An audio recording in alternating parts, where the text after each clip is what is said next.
I'm going to talk to you guys today about the CISOs view of pen testing. You know, I never thought that I would actually be standing up in front of a room full of people talking about how I like to be penetrated.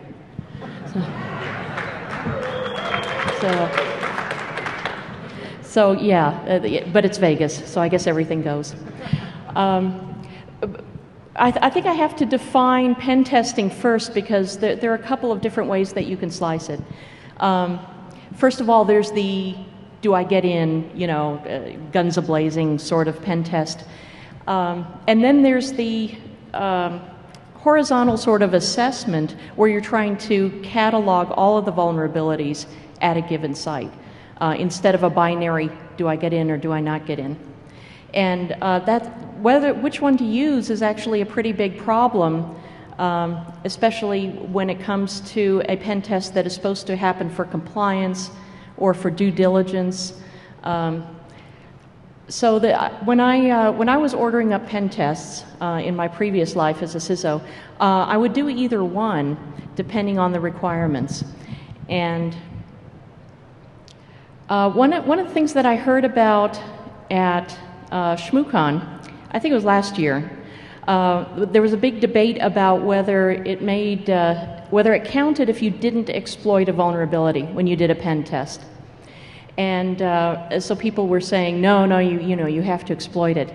When I was asking for pen tests, you know, on production systems, I would say, do not write anything anywhere. If you tell me how you're able to get in, I'll take your word for it. But there are some pen testers who felt that that was cheating and, you know, that was unsatisfying. And so I just wanted to say that it's not about your satisfaction, it's about mine, especially since I'm paying the money. So if I want you to go low and slow or really fast, you know, that's my call, not yours. So, you know, thank you. There are just so many analogies that I just can't escape here, so I'm just going to relax and go with it.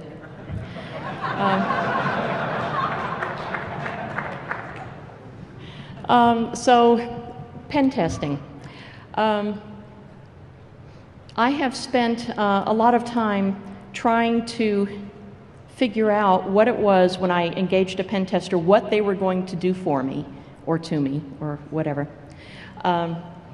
And in some cases, they were an external organization that was trying to verify my organization's compliance with some sort of security, or simply to gauge whether we had security or not. In other cases, it was for our internal use, and I simply wanted a list of everything that, you know, we might possibly need to fix. In a lot of cases, I'm really not a fan of a black box test, because if I'm paying thousands of dollars, you know, between $50,000 and $100,000 for a pen test, I don't want that person to spend what short time they have looking at things that I already know about.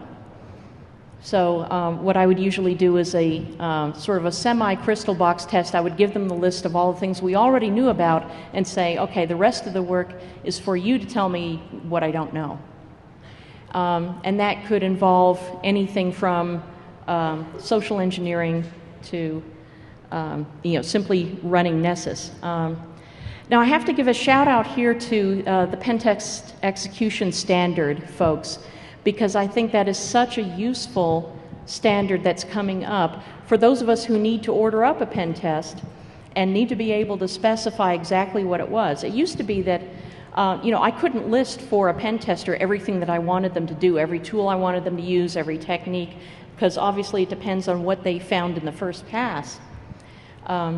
So I would generally just have to talk to them and try to figure out from that if they knew what they were talking about.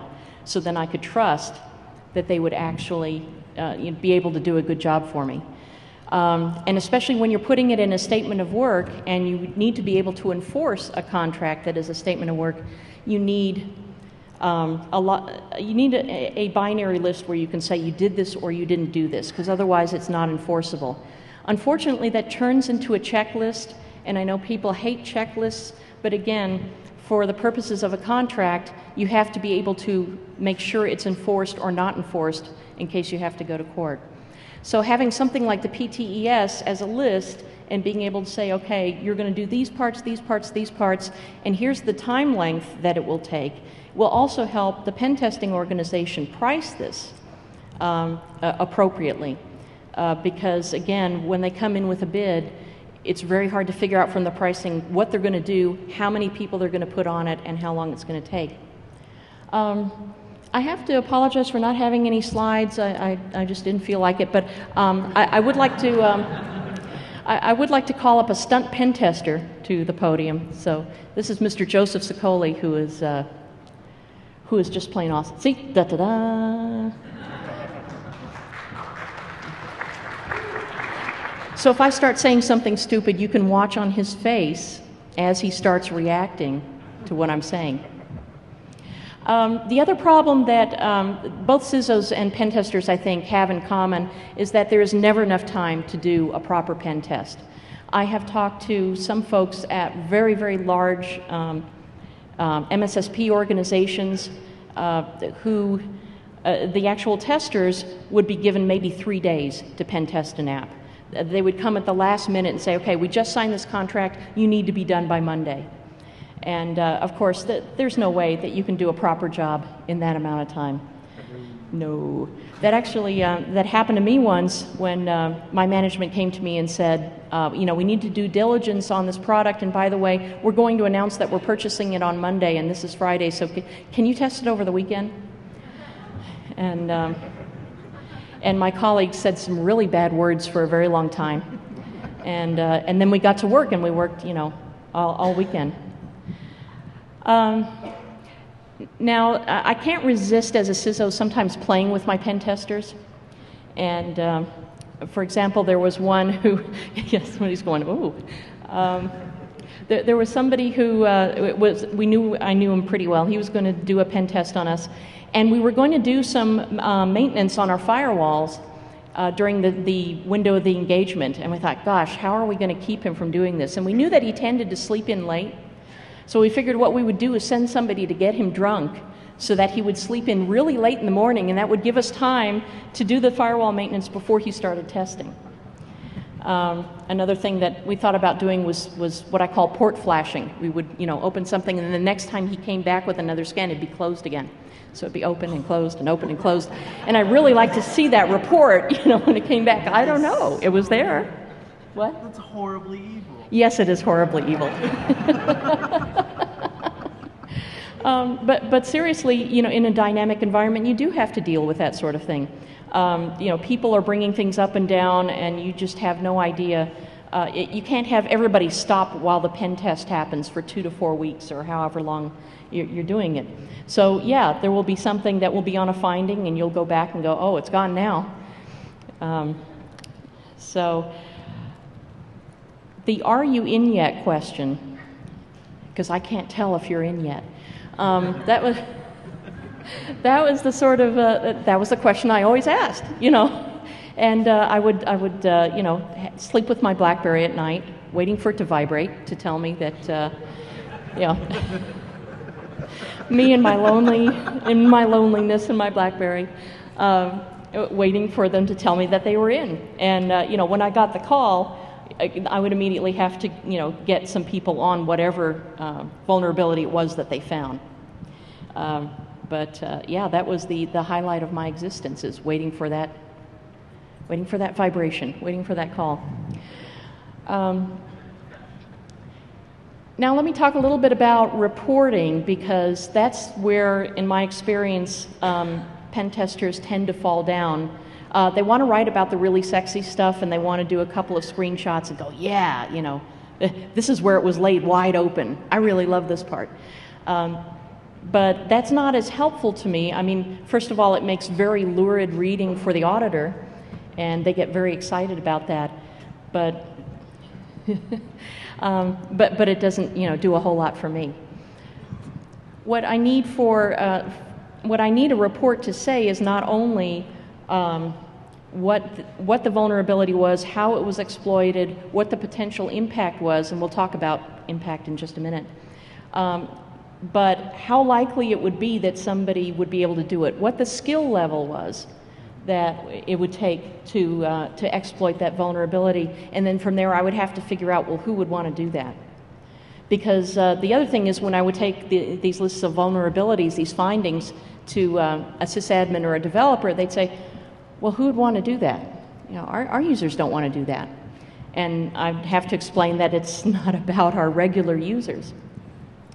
So talking about the impact, the other thing that I really hate is when I have a purist pen tester who is like, oh my God, everything is so bad.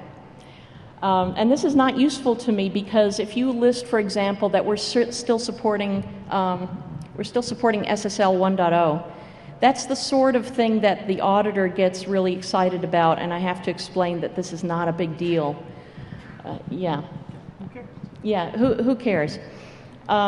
Debating criticality, both with an auditor and with the staff who need to try to prioritize a fix for this, is very frustrating. First of all, auditors generally don't tackle risk. And I know that sounds kind of weird, but if you've worked with an auditor, they are not going to talk probabilities with you. They are going to talk about, you know, it says here in my list that this is bad, and you have this, therefore you have to get rid of it. So in some cases, I will really prefer it if you tell me verbally what the issue is and not write it down, because I don't want to have to deal with arguing with an auditor over whether this is something that should be fixed or not, especially if it's something that we can't fix or can't fix readily. We have to support really ancient browsers out in the wilderness or something like that. So, you know, I just don't want to go there. So and the other thing that really drives me crazy is if there is a finding that we're doing something on purpose. So things like telling the user when they've gotten the username wrong. You know, everybody says, oh my God, that's terrible, you can enumerate usernames. Well, I'm sorry, but we have the kind of users who forget their usernames, and it is a huge support cost to my organization to have to talk with them on the phone to figure out what their username is and tell them, instead of just telling them that they got the username wrong and they think, oh yeah, I remember there was supposed to be a 1 on the end. So I'm sorry, if you tell me enumerating usernames is bad, I'm going to say I'm not going to be really excited about that. So there's a big trade-off between the things that we do on purpose and that we really don't consider to be high-impact vulnerabilities, and the things that really are, you know, oh my God, you did what? Sort of things. And I've had, you know, plenty of those too. It's some pretty scary things coming in. So by and large, when I get a report from a pen tester, I want it to be, I only want it to be the things I really care about. And I'm sure there's some people who are going to argue with that and say, you know, if they're going to do their due diligence as a pen tester, they need to list everything, otherwise it'll look like they didn't find something. And that reflects badly on them. What do you think, Joe? Yeah, but it comes down to what the client needs. Yeah, it comes down to what the client needs. The other thing is that in some cases, particularly in the public sector, the Public Information Act may allow citizens to request information that would really be sensitive, such as the output of a pen test. Now, in some cases, the law allows the particular agency to say they're not going to disclose that information because it has to do with security of the infrastructure. But in some cases, that law isn't there. And so the only thing that might protect the contents of that report are to call them auditors' working papers or something like that, something else that is protected from release. Otherwise, they can, if they're asked for, they will be released. They could be posted anywhere on the internet. Yeah, I'm really not a fan of that, and neither is my management. So how am I doing on time? I'm doing good. Okay. So defining and time-bounding pen tests or assessments, and then figuring out exactly what you're going to do and what you're going to look at and how long that's going to take. I know that in some cases the CISOs can be really unreasonable on that. Like, here's a Class B, I'll see you in 2 weeks. That's not helpful to anybody. Although I like to do that too, just to see their faces. So working out that timed engagement and telling them everything I already know so that they don't go over that material again, because the time is very precious and it's very expensive, and then getting the report back which talks about the things that I really do consider to be critical vulnerabilities. The one other thing that I really appreciate from a pen tester is the description of how easy or hard they think it is to fix. And that's another thing that really bugs me about some pen testers who have never actually been on the fixing side of the table, where they say, oh, well, there's just no excuse for that. And they have no idea how difficult it is in an organization sometimes either to fix something in a legacy environment or an environment that includes third-party components that we have no control over. So there are a lot of things that are just plain not going to be fixed. And everybody knows it, everybody understands it. But the pen tester, who believes that everything should be fixed is not very helpful to me. They need to be more realistic about the business impact of what they're finding and be honest about how much work it's going to be from their perspective, and then I take the organizational overlay and say, well, yeah, that might sound really easy, but for reasons of our own organization, how it's structured or how the infrastructure is set up, that's almost impossible to do. So it may leave the pen tester really frustrated, but I don't care, because as long as I'm satisfied, that's what counts, because I paid for it. So I wanted to ask for some pen testers in the audience who disagree with anything I've said thus far, and say yes, and tell me about it.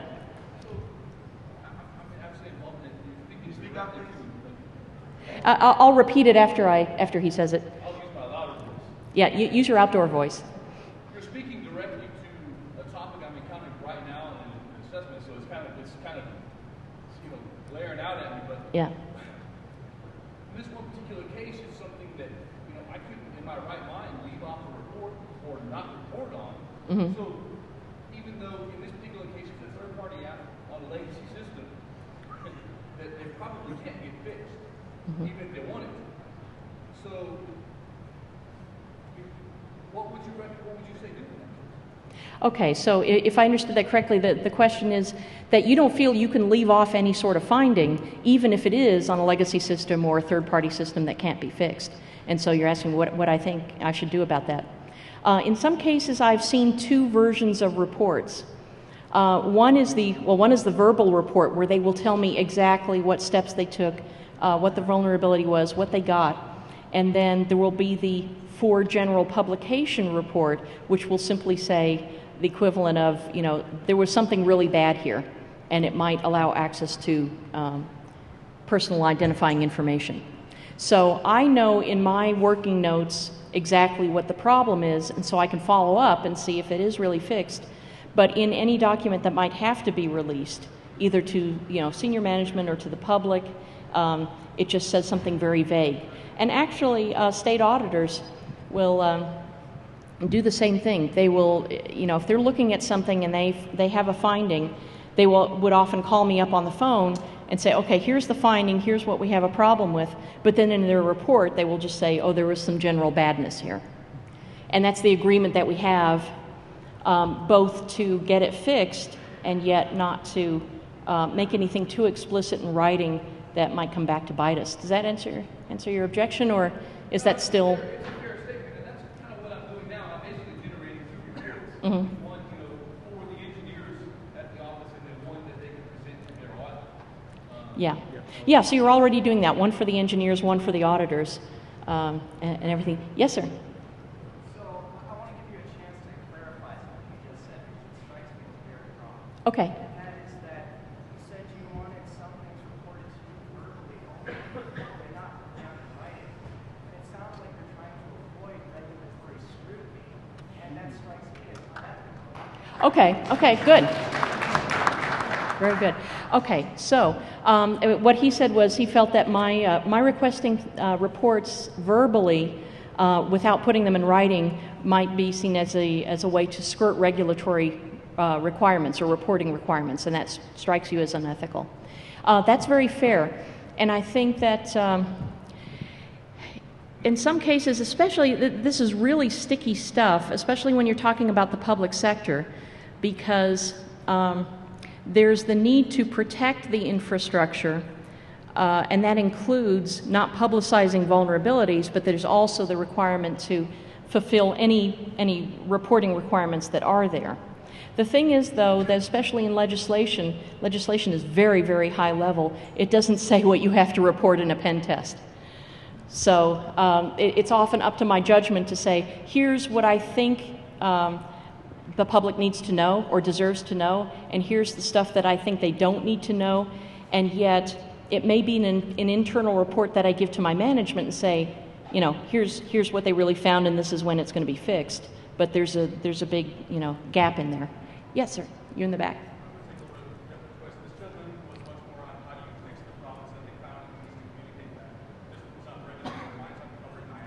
Okay. We signed a contract with you on reporting that. In some cases, you say you want to report it verbally. If later on, when the systems I cover got exploited by something that very truly should have been found and did not make on the report, there's a chance I just expose myself to liability. So one of the pushbacks you're going to get from what's going on now, all people being, you know, all the major corporations got targeted, we're going to be afraid to give anything off because it's going to come back and bite us in the ass. How do I document that I reported that test and found it? Okay, that's a really good question. His position is that as a pen tester, if he doesn't actually document and present everything, it doesn't cover his ass sufficiently. So if that system ever gets breached by something that was, you know, trivial to find and should have been fixed and everything, that it might not. He's afraid that it would come back to bite him, and someone might think, for example, that either he didn't find it, which would, you know, really reflect badly on him, or he reported it, but, you know, we chose to ignore it.